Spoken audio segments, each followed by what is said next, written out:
जय Hind guys. Now start और next video lecture. अब इस कड़ी को हम लोग आगे बढ़ाते हैं। हमने जो है इमेजिनरी नंबर्स की बात की थी इसके पहले कि what is the concept of the imaginary number. Imaginary number को हम लोग लिखते कैसे हैं, कैसे हम लोग डिनोट करते हैं। तो यहाँ ये बात आई थी कि जो इमेजिनरी जो नंबर है वो हम जो सिंबल देते हैं, जो बेस सिंबल है हमारा iota, and this iota is equal to √-1। इसके बाद हमने डिस्कस किया था कि अगर आयोटा के पावर कोई बड़ा से बड़ा अगर हम इंटीजर्स लिखते हैं, वो इंटीजर चाहे पॉजिटिव इंटीजर हो या निगेटिव इंटीजर हो, फॉर एनी इंटीजर्स, तो उसकी वैल्यू कैसे कैलकुलेट की जाती है, क्या मेथड है।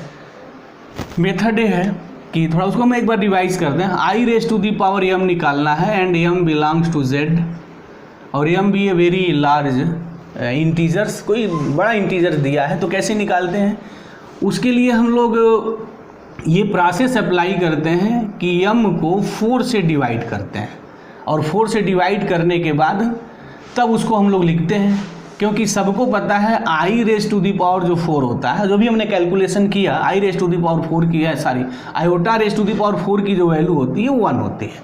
तो ये रीज़न है जिसकी वजह से हम बड़े से बड़े इंटीजर्स को 4 से डिवाइड करने के बाद ही तब हम लोग लगाते हैं। जैसे अगर इसका एक क्वेश्चन हम पिकअप करें, एक question here, prove that i⁻n plus i⁻n plus 1 plus i⁻n plus 2 plus i⁻n plus 3 is equal to 0। एक हमने क्वेश्चन पिकअप किया है, और यहाँ for all n belongs to z, किसी भी इंटीग्रल वैल्यूज़ के लिए इसकी वैल्यू 0 होगी। अच्छा, अब इसको मुझे प्रूफ करना है, तो this is the very easy. कैसे इसको प्रूफ करेंगे देखते हैं। ये लेफ्ट हैंड साइड ले लें, बड़े से तो ही काट पीट के छोटा किया जाएगा। तो ये LHS क्या है, what is the LHS, i⁻n plus i⁻n plus 1 plus i⁻n plus 2 plus i⁻n plus 3। अगर यहाँ देखा जाए तो सब में i⁻n कॉमन है, तो i⁻n टेकिंग हियर कॉमन, तो this is the 1 plus i⁻n, तो i⁻1 plus i² plus i⁻3। तो this is the value here. Now i⁻n 1 plus plus i² and i² is equal to -1 plus i⁻³ and this is the your minus iota, this cancel, this cancel, that is equal to 0। अब i⁻n कुछ भी हो, 0 into any number, this is equal to 0। तो meaning ये हो गई कि for all n belongs to z, ये जो एक्सप्रेशन है उसकी वैल्यू हमारी 0 है। अब जैसे एक और हम यहाँ क्वेश्चन पिकअप कर लें, जैसे i⁻20 plus i⁻2021 plus i⁻2022 plus i⁻2023। अगर इसकी वैल्यू पूछी जाए, what is the value of this, तो इसकी वैल्यू हम लोग कैसे निकालेंगे। बस प्रोसेस वही है जो भी हमने बताया कि जब कोई बड़ा से बड़ा हमारा इंटीजर हो तो हमेशा उसको 4 से डिवाइड करने के बाद लिखिए, क्वोशंट और रिमाइंडर के फॉर्म में। तो 20 को अगर मैं 4 से डिवाइड करूं तो ये हो जाएगा 5, 20 कैंसिल 2, डिवीज़न नहीं होगा तो 0 हो जाएगा, 2 उतारेंगे दिस, तो 505। तो इसको हम लिख सकते हैं i⁻⁴ raised to the power 505 this, plus अब ये 20 इसको मैं ऐसे भी लिख सकता हूँ i⁻20 into iota plus i⁻20 into i² plus i⁻20 into i³। अब अगर इसको देखा जाए तो दिस वैल्यू इज़ 1। अच्छा, 1 के पावर अगर हम कुछ भी लिखें तो उसकी वैल्यू 1 ही रहती है, तो दिस इज़ द 1 प्लस अभी हमने इसकी वैल्यू कैलकुलेट की, दिस वैल्यू इज़ 1, तो 1 into iota is equal to iota, this is the 1 and this is i² and i² is equal to -1, तो दिस इज द -1।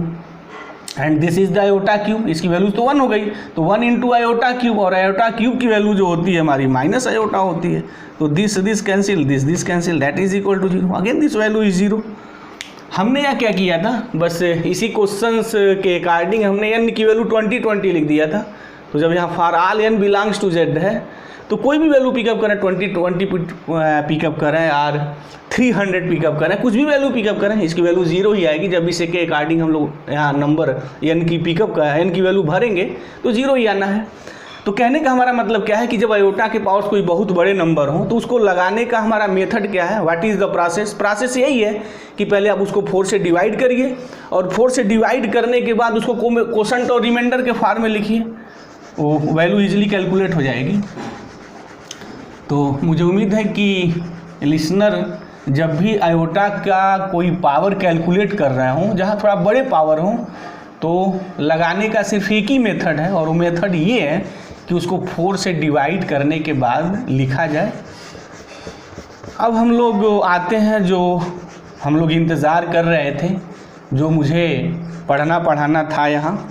अब तक तो हम लोग एक बेस बना रहे थे, एक मैथमेटिक्स की दुनिया में नए टूल्स को बनाया, नए टूल्स को देखा क्या है यहाँ। वो इमेजिनरी नंबर का कंसेप्ट था, what is the imaginary number. अब इमेजिनरी नंबर्स की बात जब हो गई तब मेरी यहाँ बात आती है कि set of complex number. What is the set of complex number. Set of complex number, जिसका इंतज़ार था वो आ गया, वो घड़ी आ गई। हमने जब नंबर सिस्टम स्टार्ट किया था तो नंबर सिस्टम के स्टार्टिंग में ये बात की थी कि जो नेचुरल नंबर का सेट है कैसे निकाला गया, कैसे आया, और क्या हमारा उसका रिप्रेजेंटेशन है। तो एक बार अगेन थोड़ा मैं उसको यहाँ लिख दूँ। सेट ऑफ नेचुरल नंबर्स को हम लोग इस n से डिनोट करते हैं। This is the set of natural number. ये मेरा set of integers, set of this is the rational number. और सेट ऑफ रेशनल नंबर का कोई मेरा वैसा रिप्रेजेंटेशंस नहीं है, बट वही है कि जो रेशनल नहीं है वो इरेशनल हो जाता है। उसके बाद हमारा था सेट ऑफ रियल नंबर, और इस रियल नंबर से हम लोग बाकी जितने हमारे सेट ऑफ नंबर्स हैं उनकी बात चल जाती है, क्योंकि जब हम रियल नंबर्स को डिफाइंड करते हैं तो x सच दैट क्या होता है, x इज़ रेशनल, या तो x रेशनल होगा और x इज़ व्हाट, इरेशनल। ये बात होगी मेरी, तो वो मेरा जो है रियल नंबर हो जाएगा। अब रियल लाइन की बात ऐसे कर देते हैं, minus infinitive two plus infinitive. यदि माइनस इन्फिनेटिव और प्लस इन्फिनेटिव के बीच में जितने नंबर्स आते हैं, जो भी नंबर्स आप लिख सकते हैं, these are all the real numbers. यानी वो तो या तो रेशनल नंबर होंगे या इरेशनल नंबर होंगे, उनको कंबाइंड कर देते हैं, तो मेरा जो है रियल नंबर का कंसेप्ट डेवलप हो जाता है। यानी this is the set of real number. अब हम यहाँ बात करेंगे कि सेट ऑफ कॉम्प्लेक्स नंबर क्या है, उसको कैसे डिफाइंड करते हैं। The set of complex number, पहले इसको डिफाइंड कर दें, तब उसके बाद हम लोग इसकी एनालिसिस कर रहे हैं। The set of complex numbers is denoted by this C, इस सी को ऐसे बनाया जाता है, and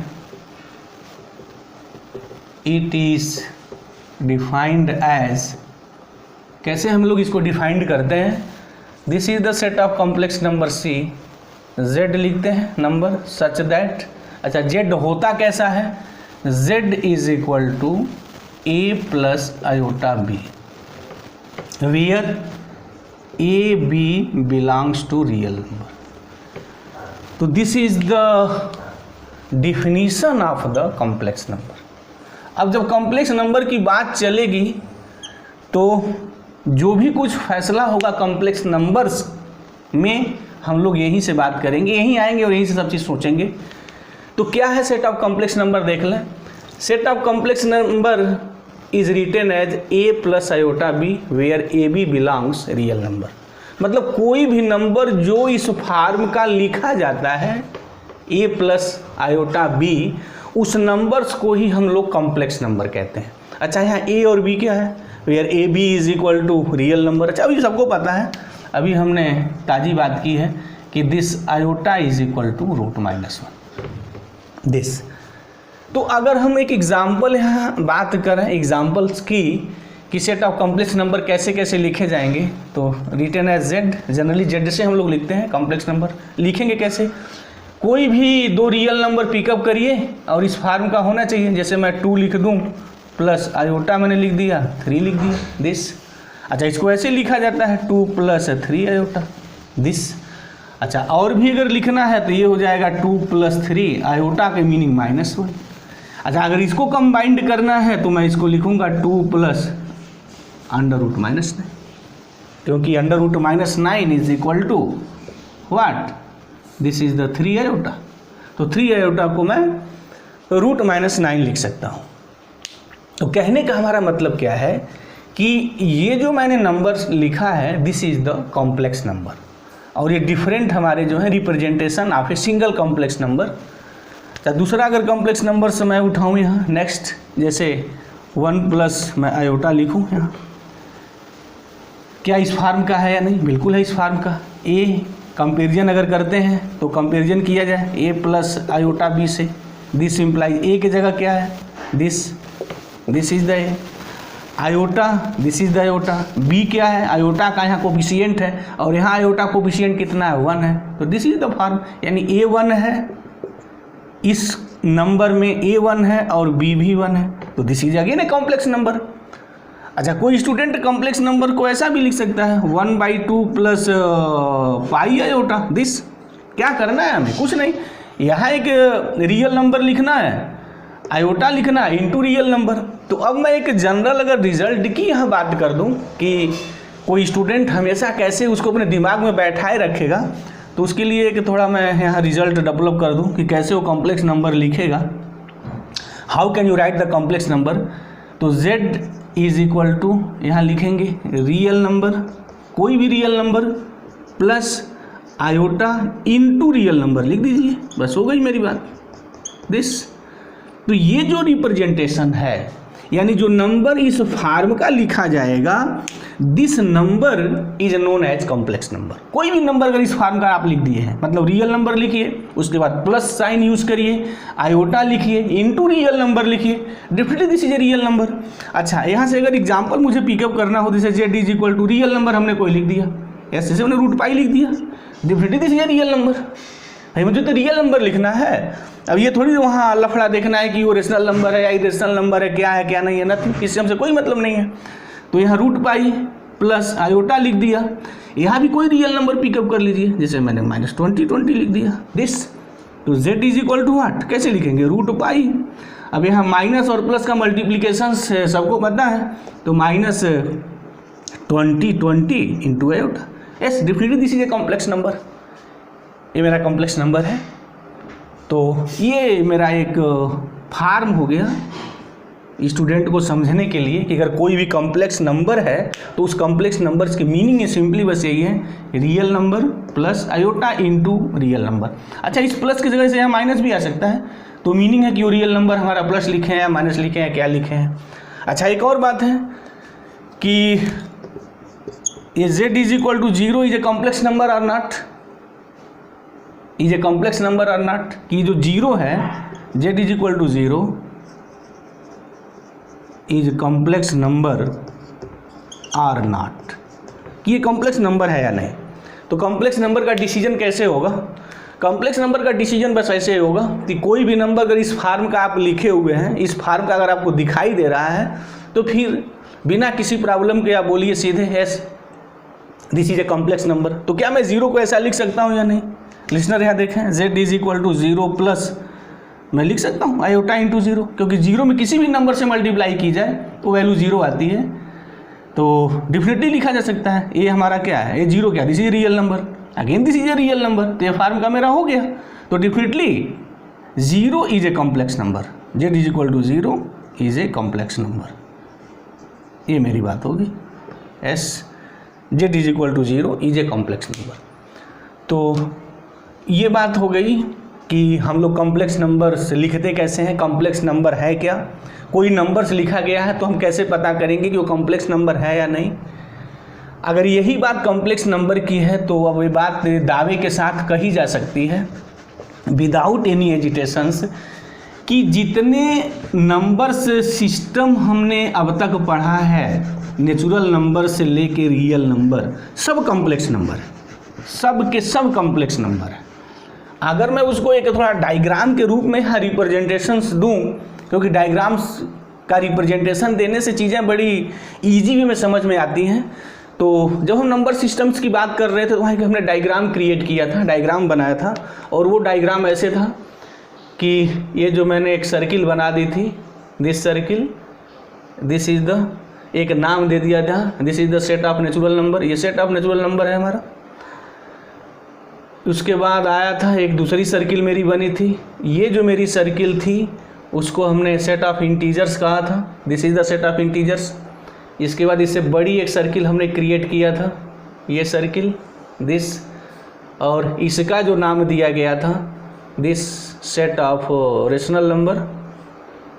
set of rational number तो लिखेंगे नहीं। उसके बाद एक और बड़ी सर्किल अब क्रिएट करना है, अब यहाँ थोड़ा क्रिएट करना है एक बड़ी सर्किल, दिस। अब ये मेरा हो गया रियल नंबर। मतलब क्या है कि सारे नंबर रियल नंबर के अंदर समाहित हो गए। अब हमने जब यहाँ कॉम्प्लेक्स नंबर पढ़ा, कि कॉम्प्लेक्स नंबर को समझा, तो यहाँ ये चीज़ें देखी कि जितने भी रियल नंबर हैं उनको मैं कॉम्प्लेक्स नंबर्स के फॉर्म में मैं लिख सकता हूँ। और अभी हमने लिख के दिखाया कि जीरो जस्ट लाइक है, zero plus zero into iota, तो definitely zero is complex number, zero is real number as well as complex number. जैसे हमको यहाँ कोई भी नंबर रियल नंबर उठा लें, जैसे मैंने -6 लिखा तो मैं लिख सकता हूँ -6 + 0 इंटू एटा, यस, ये रियल नंबर है। And this number written in the form of the complex number, and this is the complex number. तो जो सारे रियल नंबर्स हैं वो कॉम्प्लेक्स नंबर हैं। लेकिन एक बात है लिसनर ध्यान देंगे, सारे कॉम्प्लेक्स नंबर रियल नंबर नहीं हो सकते हैं, क्योंकि अगर मैं 2 + i3 लिखूँ तो ये जो नंबर होगा वो रियल नंबर में नहीं आएगा, क्योंकि वहाँ तो आयोटा का कोई कंसेप्ट ही नहीं है रियल नंबर में। तो रियल नंबर में तो आएगा ही नहीं। तो this is the complex number, but ये रियल नंबर नहीं है। तो मतलब ये हो गया कि अब मैं एक सबसे बड़ी सर्किल बनाऊंगा और ये जो होगा हमारा इंटायर नंबर सिस्टम की बात अब हो जाएगी।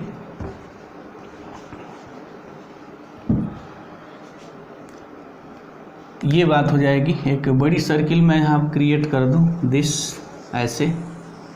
तो ये मेरा जो है सेट ऑफ कॉम्प्लेक्स नंबर। अब इस सेट ऑफ कॉम्प्लेक्स नंबर में सारे नंबर्स मेरे समाहित हो जाएंगे।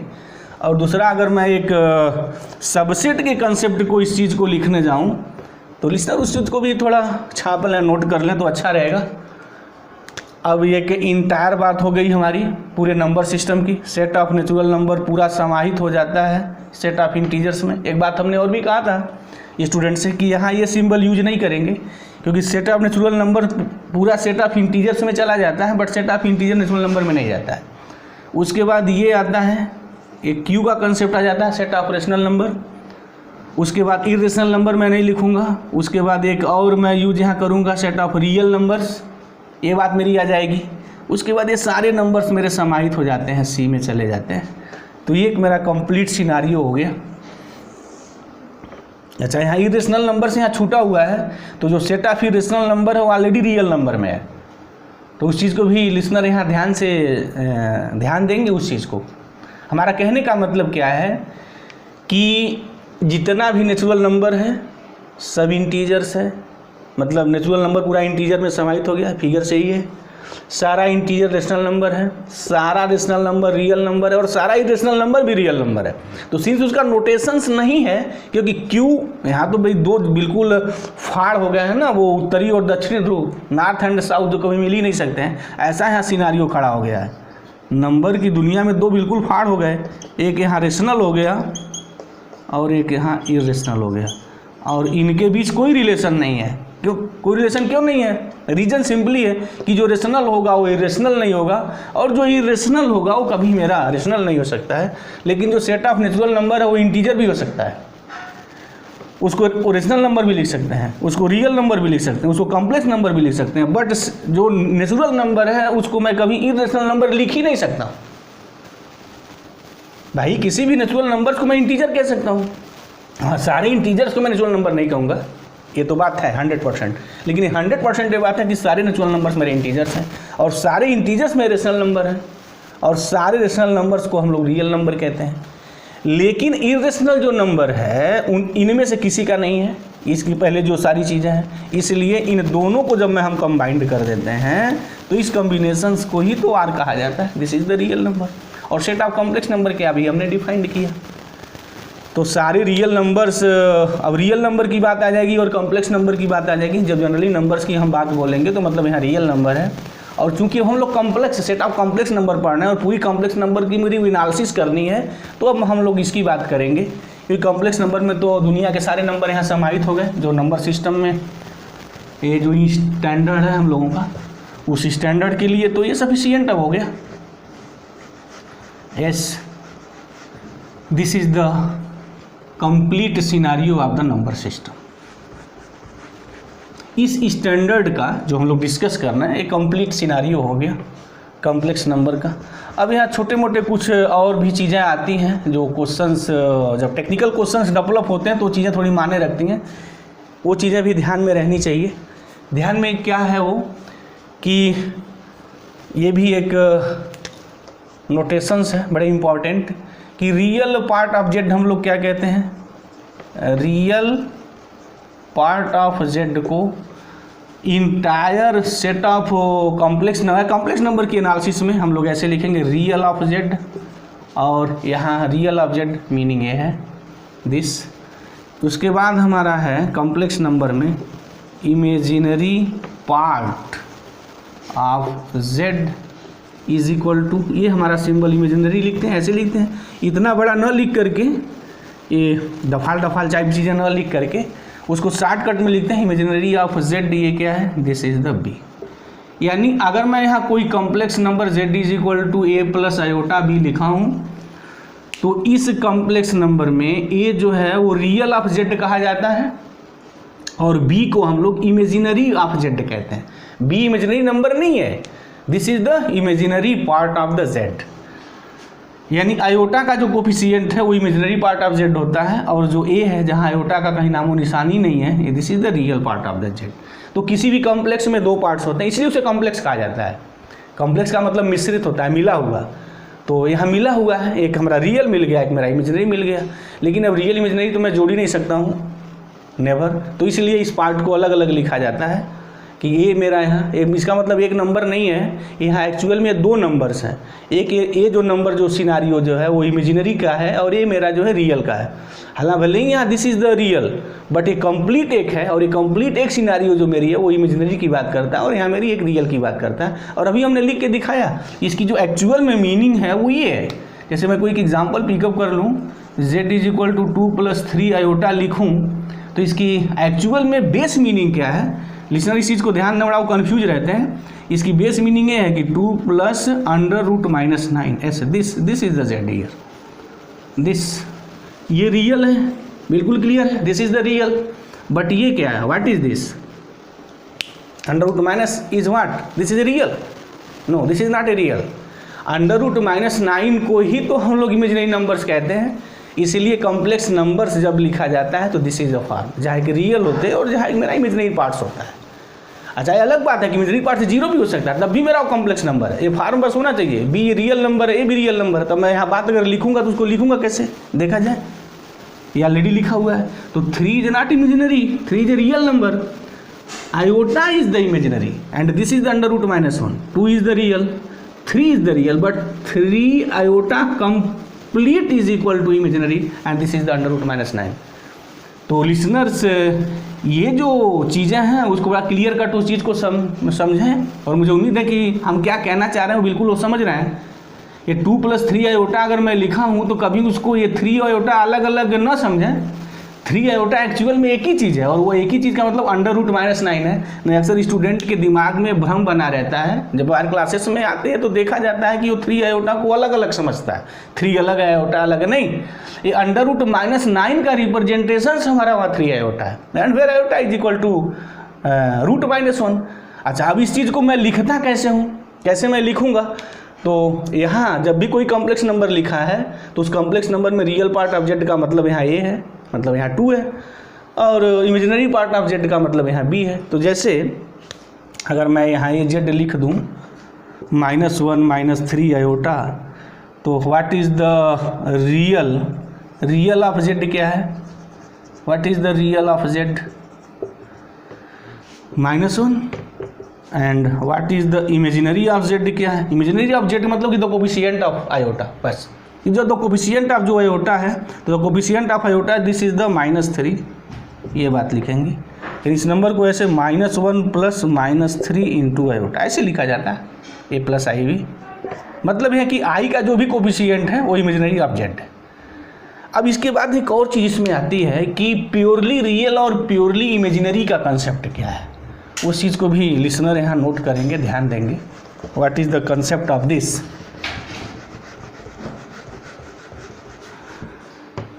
If again if z is equal to a plus ib, be any complex number, then z is purely real if and only if and only if purely real कब होगा?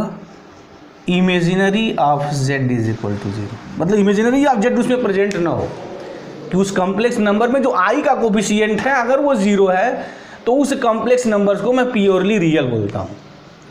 अब Z is purely, यहाँ purely word use है, और mathematics की दुनिया में शब्द का मायाजाल बड़ा खतरनाक होता है, बार बार इस चीज़ को दिखाते रहे हैं, तो लिसनर इस चीज़ को ध्यान दें। जेड इज प्योरली इमेजिनरी कब होगा?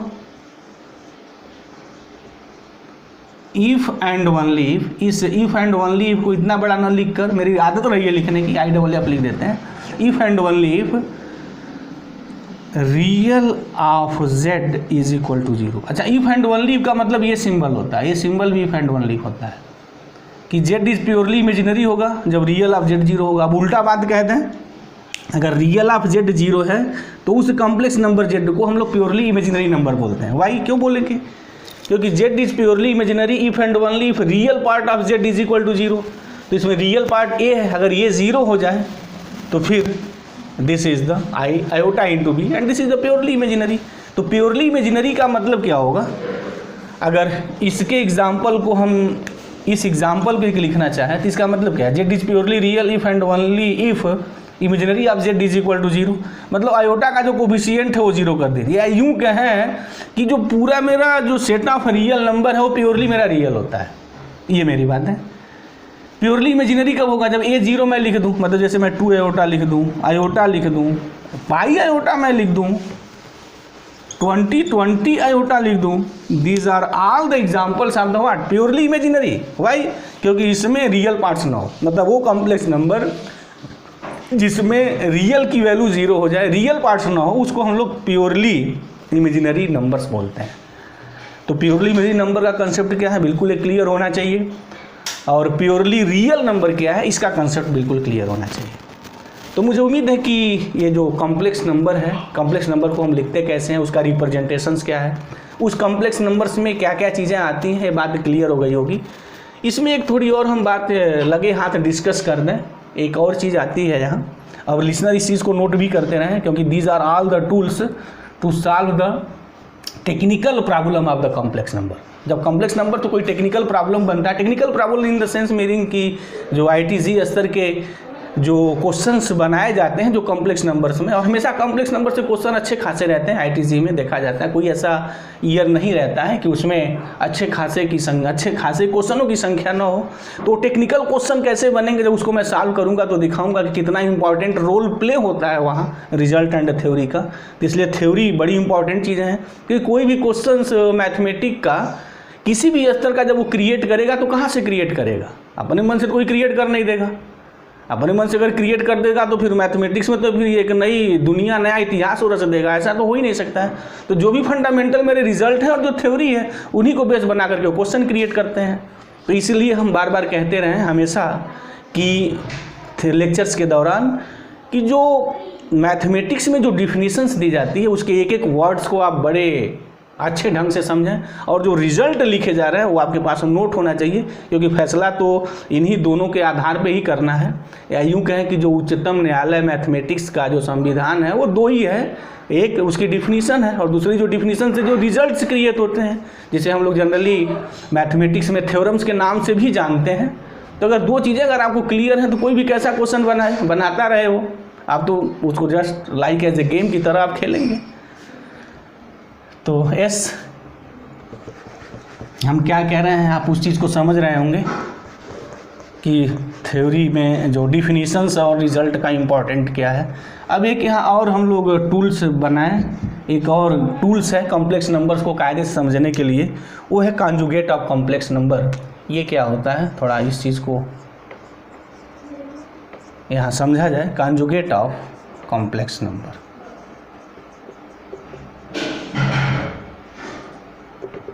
क्या है ये? कॉन्जुगेट ऑफ कॉम्प्लेक्स नंबर, जैसे हम किसी भी कॉम्प्लेक्स नंबर्स को ऑलरेडी यहाँ लिखा है, इस तरीके से लिखते हैं z is equal to a plus iota b। जो हमने लिखा तुरंत फिक्स हो जाएगा कि जहाँ a b कोई रियल नंबर उठा के भरा गया होगा, इस फार्म का लिखा गया होगा, this is the complex number. अब कॉन्जुगेट ऑफ कॉम्प्लेक्स नंबर क्या होता है? कॉन्जुगेट ऑफ कॉम्प्लेक्स नंबर जो z हम निकालेंगे उसका जो रिप्रेजेंटेशन होता है, जो हम लोग डिनोट करते हैं, अच्छा इंटरनेशनल हमारा जो है रिप्रेजेंटेशन है, दिस z बार लिखते हैं, इसके ऊपर एक हम लाइन ऐसे ड्रा कर देते हैं। और ये निकालते कैसे हैं कि इस कॉम्प्लेक्स नंबर्स में जहां आयोटा प्रेजेंट है उसको माइनस आयोटा लिख देते हैं बस। तो this is the entire concept of the conjugate of a complex number. तो लिखेंगे कैसे, z bar is equal to a plus, जहाँ आयोटा है वहाँ माइनस आयोटा कर दीजिए, and this is the b। अब इसको पता है प्लस और माइनस का जो मल्टीप्लिकेशंस का जो खेल है, कॉमन सेंस मैथमेटिक्स की बात, a माइनस आयोटा b। तो this is the complete definition of the complex conjugate of a complex number. तो कैसे डिफाइन करते हैं, अब इसको लिख दें, the conjugate of complex number, the conjugate of complex number, कोई भी number z is denoted by z, ये बार बोलते हैं, and it is defined as, कैसे डिफाइंड होता है, if z is equal to a plus iota b है, then z जो बार होगा, मतलब कॉन्जुगेट ऑफ z, और कॉन्जुगेट ऑफ z बार बार नहीं बोलेंगे, हम z बार बोलेंगे। बार बार कॉन्जुगेट ऑफ z बोलना वो इतना बड़ा इरिटेशन टाइप का लगता है, तो z बार बोलते रहें वो अच्छा रहेगा। मतलब z bar conjugate of z is equal to a plus, जहाँ आयोटा है वहाँ माइनस करिए b, और ये वैल्यू आएगी मेरा a minus iota b, this. अब एग्जाम्पल अगर एक मैं ले लूँ, अगर मैं z यहाँ ले लूँ 2 प्लस 3 आयोटा, तो व्हाट इज़ द z बार, बिल्कुल क्लियर हो जाएगा 2।